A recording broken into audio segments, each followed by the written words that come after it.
নিত্য হইতো দেখারে বন্ধু ওই না নদীর ঘাটে অবলার প্রেম শিখাইয়া রইলা তুমি দূরে। হ্যাঁ প্রিয় দর্শক, আপনারা দূরে থাকলেও আছেন আমার হৃদয়ে।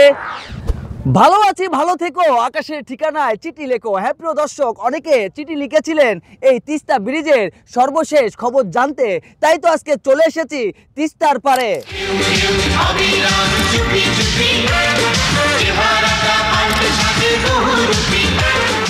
তোরা কে যাস রে ভাটির গান বাইয়া, আমারে ভাই ধনরে কইও নায়র নিত বইলা। হ্যাঁ প্রিয় দর্শক, ঈদ আসলে নায়র আসে এই তিস্তার পারে তিস্তা ব্রিজে।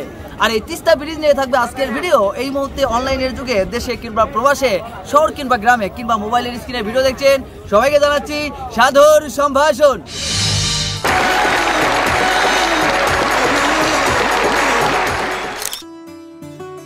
হরিপুর তিস্তা ব্রিজ।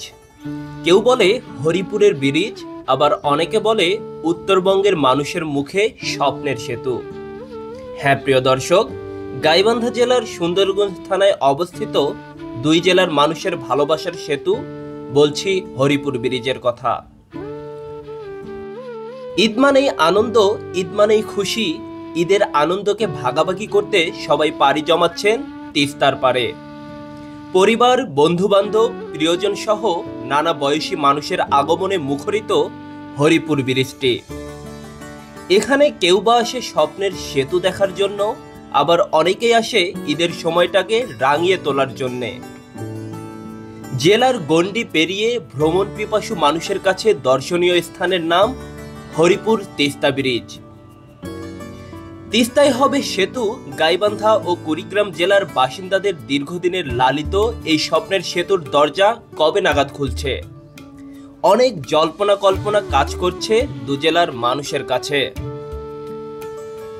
তবে তিস্তার পার ঘুরে দেখা যায় 31টি স্প্যান বসবে। এখন পর্যন্ত স্প্যান বসেছে 25টি, বসানো বাকি আছে আরো 6টি। সেতুর এক একটি স্প্যান এলাকার প্রতিটা মানুষের স্বপ্ন পূরণের এক একটা সিঁড়ি। সেতুটি চালু হলে কুড়িগ্রাম, উলিপুর, নাগেশ্বরী, ভুরুঙ্গামারি ও চিলমারি থেকে ঢাকার দূরত্ব কমে আসবে 135 কিলোমিটারের মতো। সেই সাথে দূরত্ব কমবে বিভাগীয় শহর রংপুরেরও। ফলে স্থায়ী জনজীবনের মিলবে কাঙ্ক্ষিত গতি। বহুমুখী কর্মস্থান সৃষ্টির মাধ্যমে পাল্টে যাবে এ অঞ্চলের মানুষের জীবনযাত্রা, ঘটবে অর্থনৈতিক উন্নয়ন। ঈদ মানে আনন্দ, ঈদ মানে খুশি, ঈদের আনন্দতে নাচি, ঈদের আনন্দতে গাই, গাইবো গান, গানে গানে প্রাণ, বন্ধু তুমি আমার জান। হ্যাঁ প্রিয় দর্শক, আপনার ঈদ কেমন কাটলো তা অবশ্যই কমেন্টে জানিয়ে দিবেন। আজকের মতো এখানে শেষ করছি। সবাই ভালো থাকবেন, সুস্থ থাকবেন, নিজের পরিবারের প্রতি খেয়াল রাখবেন। আল্লাহ হাফেজ।